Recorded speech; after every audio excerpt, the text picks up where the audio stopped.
Hello, Beez Bladers. Welcome back and welcome newcomers to the channel. I have two new Kansept knives to share with you guys and gals today, and I can't wait till you see these freaking knives. I hope you're having a fantastic day. I am, and we're not going to make this a long video because we've seen one of them before, a version of it, but both of these are very, very nice. And we'll start with one right now. So I'll start with this one. I know which ones they are. I have a 50-50 shot of knowing which one okay, all right, here we go. This one is one of my favorites. I mean, I love this freaking knife. This is the Kansept Nesstreet. Oh yeah, and look at that. Blue and black G10. They have, I don't know how many different configurations of the Nesstreet, but this one is a more budget friendly, if you want to call it like mid-tier budget. You ready for this? Oh yeah. Yeah. Look at that. Let me wipe this blade off. This knife is so comfortable in your hand.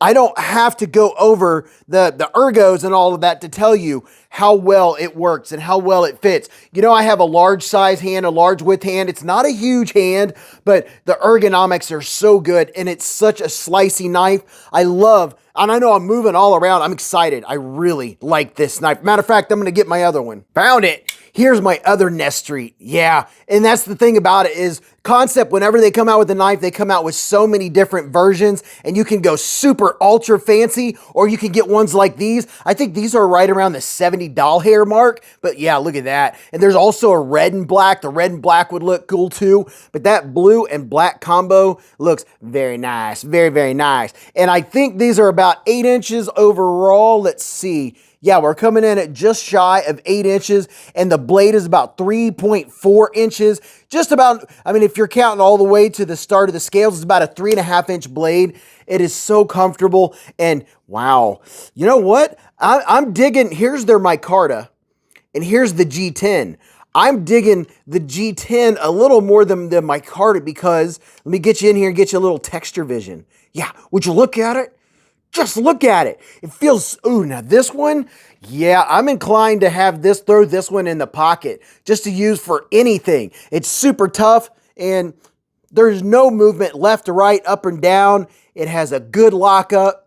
How's our blade centering? The blade is dead centered. It does not have a reversible clip, but it does have a deep carry clip. And it does have a couple rounded screws, which isn't the most popular thing in the world. How does the other one? Yeah, the other one also has rounded screws too. And I can tell you that I never have any problems in and out of the pocket with this one right here.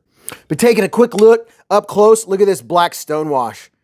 Doesn't that look so good? And it's 154 cm blade steel, baby. And you do have some room for sharpening. And look at this. You have all this real estate where if you want to get up right next to the blade to do some super close cutting, you can choke up if you want to. There's no flipper getting in the way. But the handles are relatively ergonomically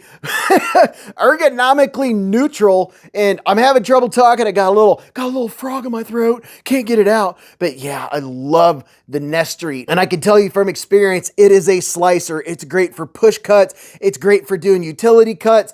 The point is a little below the pivot, and that always makes for just such a great knife. And the way this swoops up, it's really good for putting my finger out here to getting control when I'm really making precision cuts. And it also works so well. If you look at there, how my thumb, just wherever your thumb is going to fit, it falls very nice, very comfortably. There is no jimping, but because of the way they have the cutout right here for your index finger, your hand just locks into place. If you have an XL hand, you might be doing the pinky wraparound, but this is just a fantastic knife. And I think for around the $70 hair mark, you can't go wrong. And now I say we fancy it up just a little bit. Wait till you see this bad boy. Oh yeah. I love being able to share these new knives with you guys and gals. And the style of this one is a style that if you watch Beez Blades, you know I love this style. Something about this style makes me feel like a Mr. Fancy Pants. This is the Kansept Baku. Ooh, I like it. Now, it's not as large as I thought as it was in the pictures, but man, this is sleek and I love getting, oh man, they did the transition of these micarta inlays inside those titanium handles. Unbelievable. Let me see if I can get you up in there, get you a little texture vision. That is seamless. Wow, that is so good. You know what? I kind of wish that was on the other side just to have it on both sides, but for a show side, that looks good. I'm just going to show you right now. If you put a little anything on there, that's going to darken that up and bring that color out. You can put a little bit of mineral oil on there and really bring out that color if that's what you want to do, or you can let the oils of your skin do it. But yeah, look at that. Very nice jipping going on up top. And there is a milled titanium clip, baby. And there is a big lanyard spot back here. You ready to see this blade? Ooh, pow, right in the kisser. Now that is a wicked style blade. Oh my goodness, look at that sucker. That CPM S35VN, baby, and all of its satinness. You know, now this is a different style. I'm wondering if you would still call this officially a Tanto, since it kind of stops right here and then comes up. I really like the looks of it. I think one of the things I like about it is it looks different. It's just a little bit different. And let's see how it feels. Oh, mama Sita, that locks in the hand. Now, this isn't a large knife. This is a medium-sized knife. I'm still able to hold it like this, and let's see, like that, and like this, and like that, and ooh, yeah. Now, I wonder if this is meant to be more of a self-defense style knife, because it's kind of giving me those vibes just a little bit as a self-defense, and it does lock into the hand very well in the reverse grip. But just as far as a knife collector standpoint, I am totally digging this. We'll go from one end down to the other. You can see here we have a nice forward choil with plenty of room to choke up. Oh yeah. So this is kind of a more gentlemanly style, just in my opinion. And what kind of lockup do we have here? We have good lockup, and there's no pass-through, no discernible pass-through, but you're still able to disengage it because it does have some good aggressive jimping on that liner lock. Now, that's kind of a nitpick with me, is I prefer a little more pass-through, but with this one here, it's not too bad. I wouldn't call this necessarily a fidgeter's dream, because you do have to really dig your thumb in there to disengage it, more than I like personally. And by that, if you look right here, I have to squeeze my thumb down in there to disengage it. So that for me would be a nitpick with this knife. Now up here for the flipper tab, the jimping does work pretty well. Another nitpick would be that the jimping does not come up to the top of the flipper tab. So if I don't have my finger all the way down here and committed, if I'm just up top, I'm very easily going to, and this is me personally, I'm very easily going to miss it or slide off. I'm giving it quite a bit of pressure right now. So this is definitely made to have your finger committed up top and do the swipe. Now that works very well in that position. It has a good detent, has good sound. Here's some acoustics.